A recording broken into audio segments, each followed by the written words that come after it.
at least speak to the mood here, which has certainly been elevated over the last few minutes as word starts to trickle out that John James will be, as predicted by the Associated Press, the nominee, the Republican nominee for governor here in the state of Michigan. You can see people looking down at their phones. I've seen them all looking at the same AP map that we're looking at, that Josh has reported, that you just mentioned there, Juliet, looking at the polling that has come in, going heavy for John James. You can see particularly on the east side, that is heavy towards John James. Of course, is expected to be sort of his stronghold, strong area by a lot of pollsters here.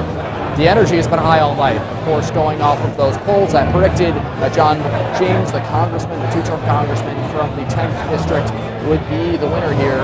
Now you can kind of see it trickle out here, this news. We are told that he will be speaking in the next 5 minutes or so. We've been told it'll be imminent for the last couple minutes, so we'll take his team at their word there that he will be coming out shortly. But either way, this crowd of supporters here is having a good time. He could be coming out 30 minutes from now and they'd still be having a good time. The music's still blaring. Hopefully you can hear me here. But a strong showing here from John James in this Republican gubernatorial primary. He will go on to face Jocelyn Benson, the Secretary of State on the Democratic side. That'll be an interesting race come November, as this Republican primary has really tacked towards the right. Who supports President Trump more? John James having the endorsement of President Trump.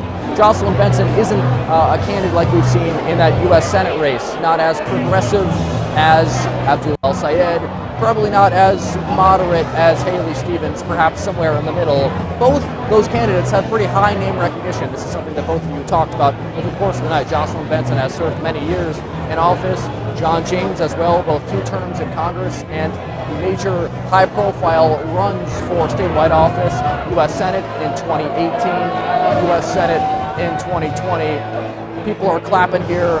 They are chomping at the bit for John James to come out. And it looks like he should be coming out potentially in a moment here. For now, Juliet, I'll throw it back to you before we await his imminent arrival at the podium behind us.